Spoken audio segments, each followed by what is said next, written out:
have a short story to read. I'll try to make it amusing. I'll try to make it interesting. Yeah, actually, your volume is still way low. Yeah, it's too low. Just want to get that closer to you. All right. That'll work. Better? Better? Pump the volume. Okay, well, we'll work with this. Don't hesitate to interrupt, jeer, cheer, clap as you're on mute. This presentation comes with colorful photographs you can't see. And it comes with amusing sound effects. It has intrigue, interest. It's, like I say, yours in the making. It is a surprise. Pieces of it taken individually would make you think it's nothing. But when all the pieces are brought together, I found I have a very intriguing tale to tell. It's the oddest story ever told, or how I met William Rupp and Bernadette. How often does life present us with true coincidence? And when encountering what seems to be coincidence, how can we tell whether there is not a deeper cause behind these apparently chance circumstances? The question resolves itself in one of the classic dilemmas of philosophy. Whether there is free will, or the events in the world are predetermined. If the causal chain of events behind every happening is a result of free will, then the story you're about to listen to, although truly remarkable and wonderful, is merely an odd story. Product of pure coincidence. So although interesting, in the final analysis,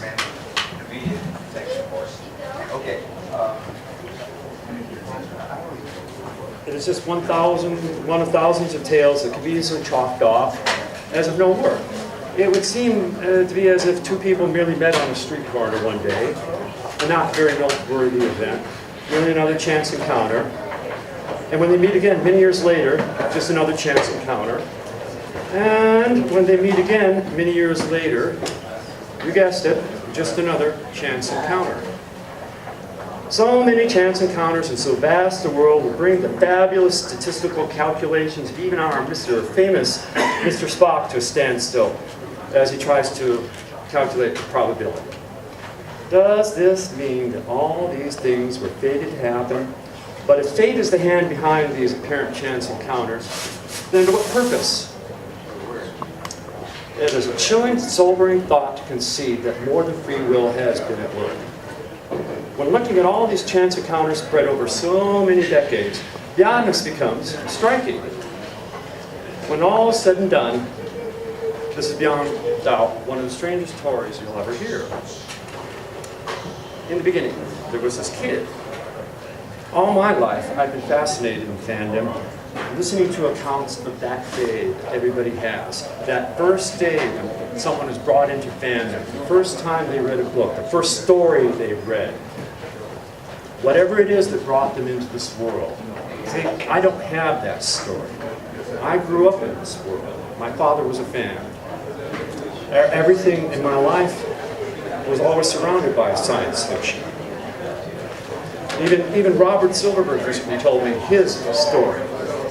How he discovered fandom, how he came into science fiction, and he blamed it all on Rog Phillips, a fan writer in the pages of Amazing Stories. And this is another coincidence to me because Rog Phillips is my godfather. So the circle keeps coming around to these strange coincidences. And it's just another aspect of the odd thread through all of these. Now, how the truly strange story began, or how the trivial is never quite what it seems.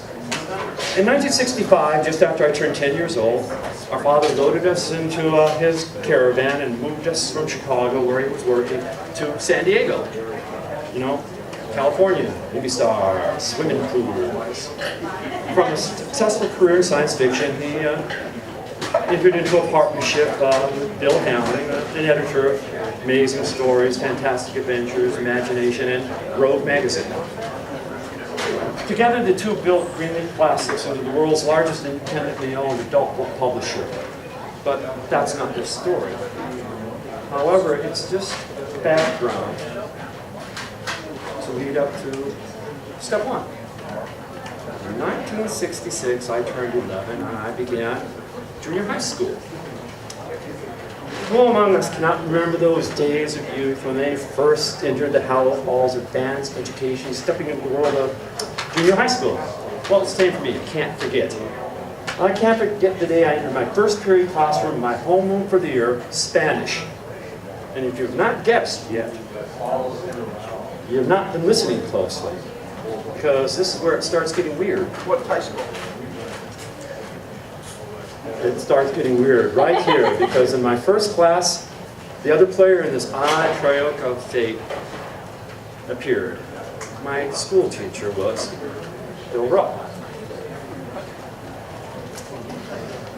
I'm probably going to be talking to you in the next 10 days or so. That would be interesting too when you hear the ending. Okay, the first day he's in class, I noticed Mr. Rupp eyeing me, and he eyed me strangely. It made me nervous as a young kid going on 12, why this guy kept checking me out. Then one day, at the end of class, he walks up to me and asks me if my father's Earl Kemp. You see, I am Earl Kemp. That's my first name. This is how I'm known to people, as Earl Kemp, not Terry, which I go by when I'm in my father's world. I had a chill in my spine when he asked about Earl. I didn't think much of it, but a few days later, I'm headed home, and right out in front of my house, one of the neighbors is waiting for me, one of the neighbor kids. Now, this was the neighbor troublemaker. He was the guy that the cops always showed up on the doorstep for. There was this day when he was hiding behind the same bush and pointed out the cops in his house waiting to arrest him. So he was the bad guy. But this time he got to turn it around. I'm the bad guy because he noticed my Spanish teacher was in my house. And it was, what did you do wrong? You're in for trouble now. No, Bill had tracked me down via my address to visit my father to talk to him about his new hobby, science fiction. And that had been a strange encounter because at that point in my father's life, he was not at all interested in science fiction. I walked in that house and Bill Rupp's lovely wife was sitting on the couch drinking beer, and at the time Bill was a teetotaler and wasn't drinking, but he was staring avidly at my father's book collection trying to quiz him about it, and none of this came about. I could see when he left it hadn't gone over quite the way he had expected it to, and I realized in peevishness that I would receive the brunt of it. And sure enough, I was right. He made me the star in his radio show. He came up with this project. We were all going to star in his first science fiction effort, a radio play. Wonderful, okay? You think that's good? I don't. There was the day during graduation when they had a special assembly and played it in front of everybody. As I tried to hide and disappear, and everybody said, "Oh, that's you, that's you." Well, the tape will come up again shortly, too, as another aspect of this. So, 1967 is rolling around next year, and not much is happening. I got embarrassed in class. Well, the WesterCon was coming up. WesterCon 20. I was just of an age when science fiction was starting to interest me. Oddly enough, the WesterCon 20 in 1967 would be the last con I would attend. My father had totally moved on, and we knew about this happening. But in this convention, I created that lasting memory we all have. I wanted my day. I had the program guide, my guide. I went around to everybody I knew, and through my father I knew everybody, and had them sign, everybody in attendance there, sign my booklet, sign my booklet. I bugged everybody. I chased Scotty down, who was there. Harlan Ellison had come in to show the two Star Trek movies, the prelude to the show. He wouldn't sign, he wouldn't sign. I chased him with my first camera into the kitchen with his new date on his hand, who was more interested in. and finally stopped and posed. It was my flashing camera that got him to stop and finally relent and sign my booklet.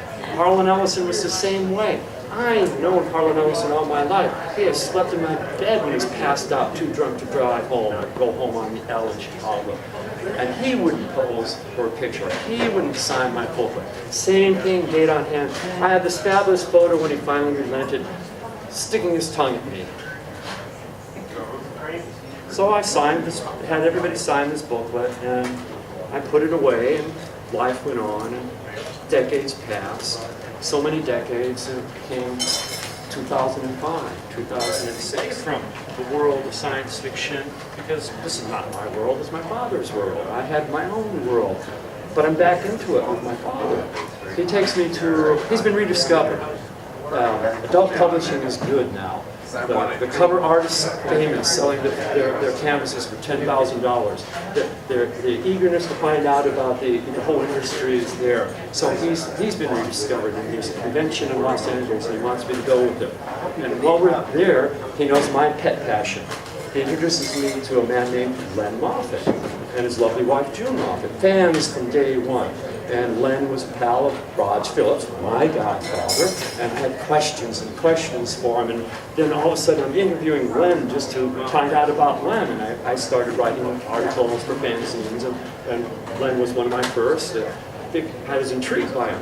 Among other things, he was in Nagasaki 2 days after the bomb in Nagasaki. Never known that. When people interviewed him, they were interested in fans, science fiction stuff, not about the man. I found it fascinating, and he gave me lots of pictures. And I found out about Raj. Shortly after that time, Len passed. And about that time, though, I had a reason to go to my collection of little knickknacks, and I rediscovered my booklet. And as I was looking through it, page by page, at the various autographs and remembering fondly the people and times, meeting Don Reed, who was president of the Count Dracula Society, and going to lunch at one of their meetings, meeting Lon Chaney Jr. as he was speaking about one of his roles. Lovely stuff. As I'm capturing all these memories again, I look through the list of participants at WesterCon 20. And this chapter in my little booklet is how I almost met Werner Binge. What year was WesterCon? 1967. Because I didn't go to it. Ah, but you are on the list of attendees. Okay. I wondered, and that's why I was careful, how I almost met him. So I'm looking at the list of attendees on my booklet, and the first one I spot is Len Moffat, and I go, I could have had him sign my booklet. Next time I'm back in LA, I have June sign it, please, and Karen Anderson, who was also there. But the first time around, I'd been interested in Paul Anderson. Yesterday, I got Astrid Anderson to sign my booklet. And as I'm reading it and looking at it, I spot Werner. And I go, oh my God, not only could I need to have him sign my booklet, and of course I wouldn't have known him at 12, wandering through the convention that he almost attended, Right. and If I had been almost there, I met would him. have been looking for Paul too. It's right here, next to, drum roll, root shop, DC Fontana. Another must for my booklet. Show me. Wow. Okay, so you agree I probably wasn't there. Oh, absolutely not. And even if we were, I would not have seen you. But this is the occasion we almost met. The odd story again, the odd coincidence from William Brooke to you. 30 years later. So I'm looking at this artifact and I'm going, wow, okay, get all these people to sign. So I've been taking around getting everybody to sign my little book. And as I come back to Vernon, I realized something. In 1995, I had some time on my hands. I was between career moves in my life. And one day at the Comic-Con, I met this young lady. I had all my books, my known press books with their wonderful Kelly Frias covers in hand, and Kelly Frias was there, and I was standing in front of Kelly, having him sign all my dust jackets, and someone spotted me, this lovely young lady, and she invited me to one of the 2 premier science fiction clubs here in San Diego. And but this was a different class, a different kind of club, and I started attending meetings. Recognize yourself? I recognize at least one person. That's me. Ah! A moment ago, I told Werner we knew each other, and he, of course, looked at me like, yeah, what a load.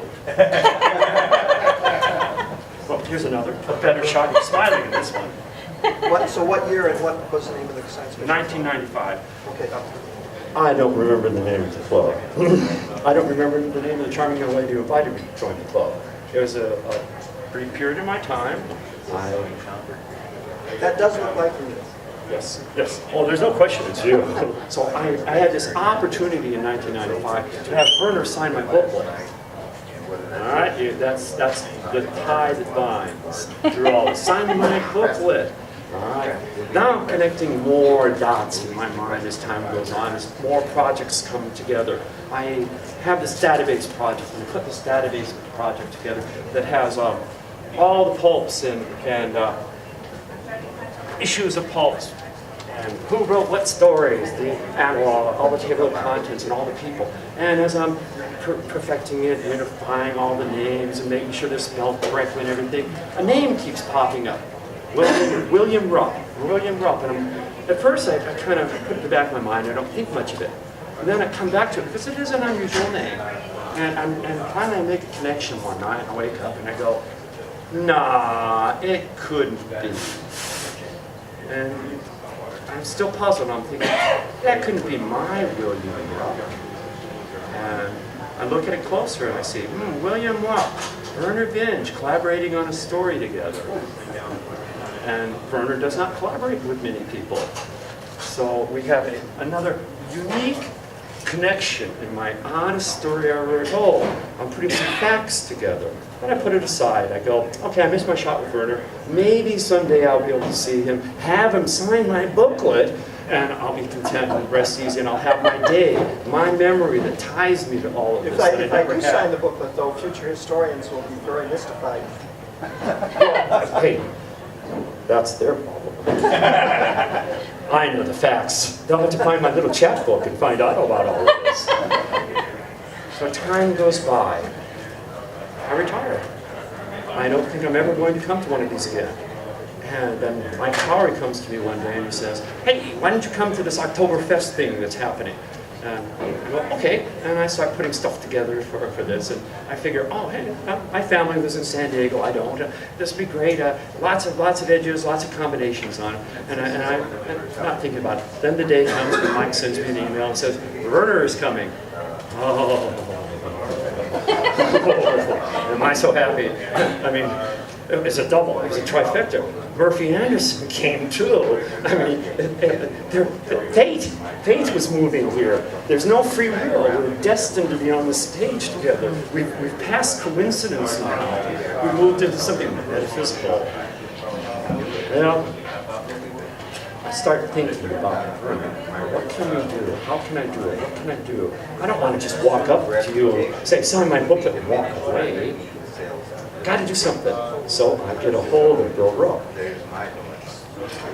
I want to get my facts straight. Now, Bill Rupp, for a while recently, had his own magazine, Continuum Science Fiction. And I think, well, he's my man. He'll be up for this. I tried to interest him in several things. A surprise. Well, come. I'll buy you dinner. I mean, isn't that enough incentive? I'll buy you dinner. He didn't answer my second email. My first one he did. He verified he was my Spanish teacher. That was important. He didn't answer that one because he wouldn't answer the other ones. Puzzles. There's more to the story than I know.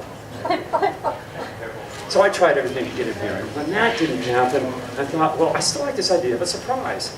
And I started thinking about it. And I thought, well, maybe my story's interesting. Maybe it's too thin. you know. But then I sat down and I put all these pieces together and I decided, you know what, it's not thin. It's a pretty good story. And that's when I came and approached Mike with our official presentation. But a chapbook. Since I've recently embraced aspects of science fiction I never thought I would, I joined SAPS, which is a Spectators Amateur Press Association. They need members. Contact me if you want to join. We desperately need more members. That's why they let me come in, because they're that desperate. And then I joined FAPA, same thing. They're really desperate too, otherwise I'd be on that waiting list. And I write articles for this and fanzines for it. And I produce little things because they're very into the artifact. And well, I can do my chapbook. I've heard about chapbooks. I collect chapbooks. I spent a whole lot of money, decent money on chapbooks. Well, I'll produce my own, and you guys can spend a decent amount of money on my chapbooks. And limited editions. Now, to show you how limited they are, Werner gets one with photos in it. The rest you know. No, I have special editions inside my special edition as part of this presentation. And I thought, well, to honor our strange tie, I created this. Because I'm the tie that binds everybody together, just like I found this. That's my joke. It's supposed to be a punchline. You better say it over. Oh, I'm the tie that binds everybody together. I don't know what would happen to our Mr. Rupp if he hadn't found me and my father, and maybe being peevish spurred Bill on to staying in the field. And the story I don't know is how he met Werner and got involved in there. Props. Yeah, I told you there would be props and special effects. This is it. The book. Oh, that's the one with the collaboration. Yes, this is the one with the collaboration in it. And like I say, one of a kind. And I hoped, and I'm stalling and looking, that Bill would actually surprise me and show up. And that's So your last word was either ambiguous or negative? negative. Negative. Negative. Some people reach this point where they gap me from the field, and I don't know why, but everything sort of shuts down. Maybe, and when you talk with Bill, you can, because I have a copy of this for him too. You have what? Well, part of this presentation is for Bill too.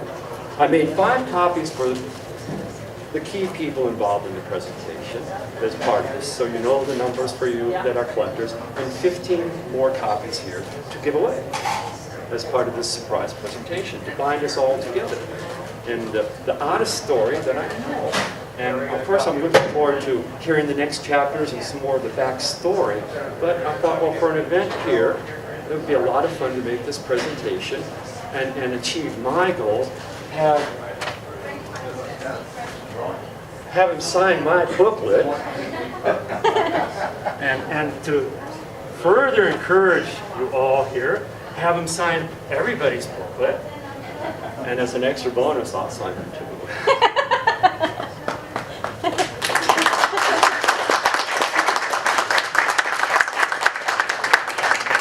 It's all for you here. It really is. It's been a gas. I look forward to more of these odd chance encounters as strangers on the street. Well, thank you, Terry. This definitely did come as a surprise to me. We will be fooling future historians as to my presence at the WesterCon, which is always fun to fool future historians. It's as good as a pseudonym. Right.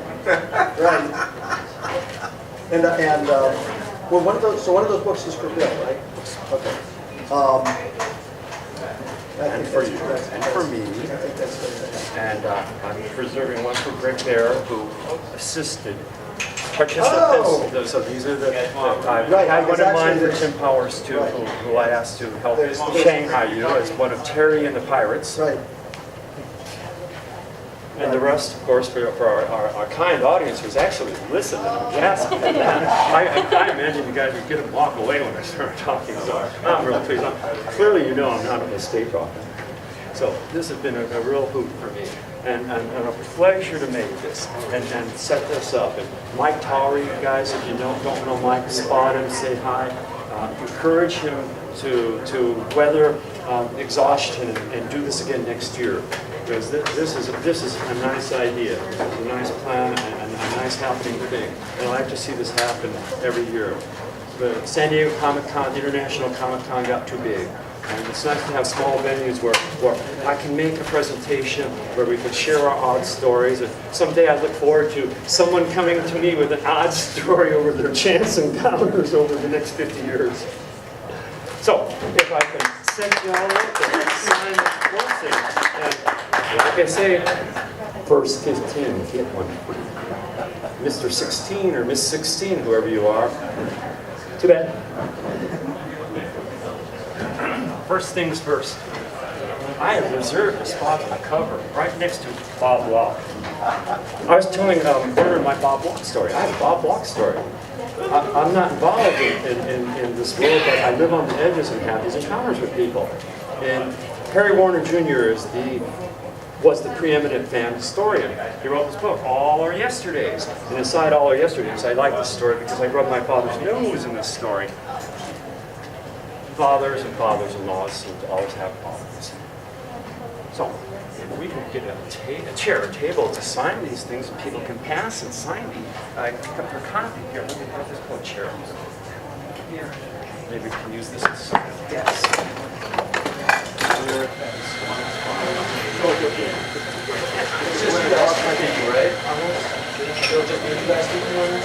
We just want to make sure that your microphones and all that comes down.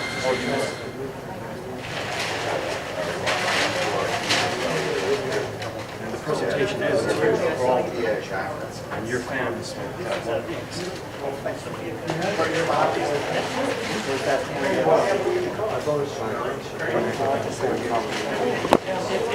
It is a font. When I lost my Italy, I don't know what the name, but it came so close to liberty. And it actually was to be honest. I had various strange, I was not so strange at all.